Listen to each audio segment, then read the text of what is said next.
John Lawrence, National Housing Party. Next up, some questions about taxi licensing and a fantastic speech of Maggie Earley, who is now a right and independent councillor, about licensing.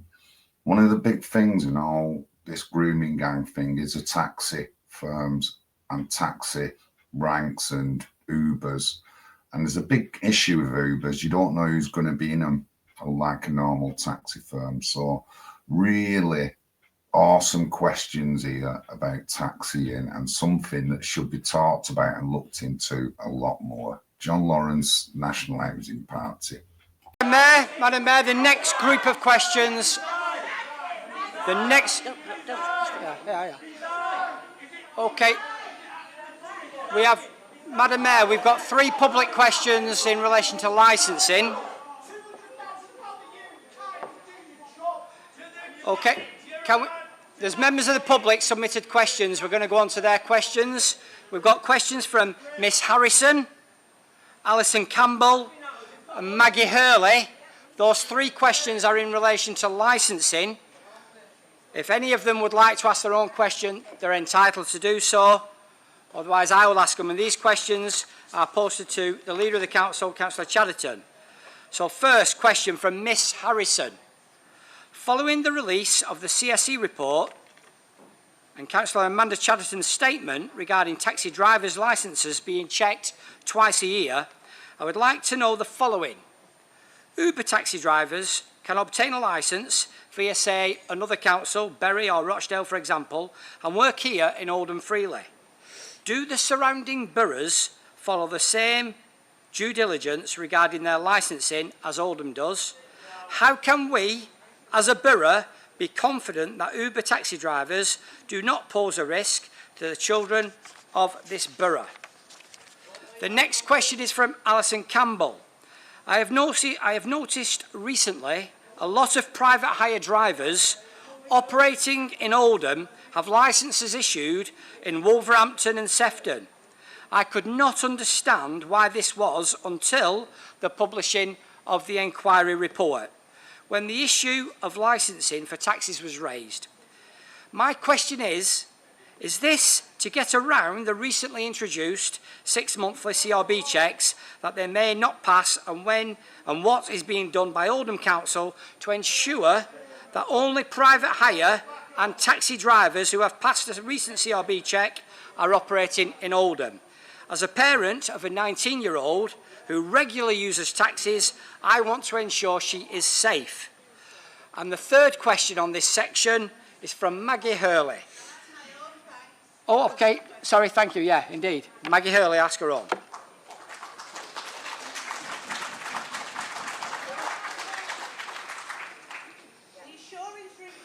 The assurance review confirmed that Oldham Council's licensing committee on multiple occasions issued taxi licences to known sex offenders, including those that had abused our children.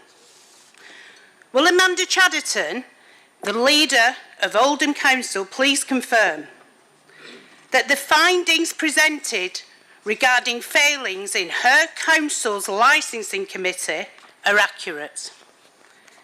Can she further confirm the dates of each of these meetings where these licences were awarded? Confirm the names of the councillors at each of these meetings where Oldham councillors decided to award licences to known child sex offenders. The council has this information. There is no wriggle room here. Amanda Chatterton has access to the names of each and every one of these councillors. We, the people of Oldham, also have a right to those names. Who are those councillors that through their actions protected paedophiles? Name them. And those councillors that served on those licensing committees that are still sat here today. Do you have the courage to stand up now and resign with immediate effect? Or are you going to continue to lie and hide behind everyone else, like the paedophile enable protectors you are?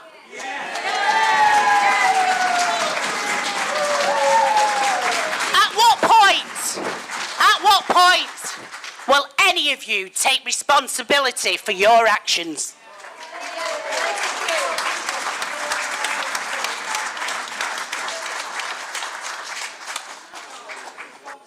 Can I thank those three people for those questions? Here in Oldham, we have tight restrictions on who can get a licence to drive taxis. In fact, we have some of the most stringent conditions in Greater Manchester, being one of only 3 Greater Manchester authorities that request a DBS every 6 months. Nobody who has been convicted of a sexual offence is granted a taxi licence. Checks are also now conducted at taxi ranks and in offices to ensure we're keeping people safe to the best of our abilities. In 2014, a licensing review of taxi drivers took place, and this was repeated in 2017 and again in 2021. I have also asked for another one this year to take place to satisfy myself as a new leader. This was intended to make sure our licensing arrangements were in keeping with new national guidelines. Members of those panels acted on the advice of professionals and on the information they had at the time in making their decisions to move licences or not, as is referenced in the report. They work within national and local guidelines in making these decisions, and while the review makes clear we should have revoked licences in a small number of cases, there's no implication that the decision was taken in bad faith. Rather, the advice and information available should have been better. Dates of licensing meetings and the members of the licensing panel at that point are a matter of public record and are available on our website. Nationally, government guidance means that criminality checks are undertaken on taxi drivers every 6 months, and this applies to every licensing authority in England and Wales. However, we know some drivers choose to get licences from other local authority areas like Wolverhampton or Rosendale. If, for instance, the fee charge is lower, some policies such as vehicle age are more relaxed than here in Oldham. This can apply to taxis working from any company, including those working through Uber. It's, in my opinion, a weakness in the system and should be addressed by the government by establishing a nationwide licensing conditions. And I do know that our lead for licensing in Oldham has written to the government with regard to this. In Greater Manchester, we are already working to have a single set of conditions in the city region. We're doing what we can locally by working with all operators in the borough currently using drivers and vehicles licensed elsewhere to encourage them to apply for a licence. And if okay, I think it'd be useful to hand over to Andy to ask him what his approach is and minimum licensing standards at a Greater Manchester level. Thanks very much, Amanda. Greater Manchester has had a long-standing concern that the licensing regime of our local authorities can be undermined by the ability of taxis licensed anywhere to work anywhere, and that became a reality when a deregulation bill, I think by the coalition government, gave any taxi licensed anywhere to work in our city region. The guidance is what is in place nationally, and as Amanda says, it's only guidance. It's not a requirement. So in response to that, Greater Manchester, the 10 authorities, has decided to bring in a system of minimum licensing standards across our 10 authorities, which include a range of provisions, one being that there is a 6-monthly criminal record check, and Oldham are one of the first councils to implement it, but all 10 will implement that provision. We want to get to a point where only taxis licensed here are able to work here so that we can control the standards applied as a city region.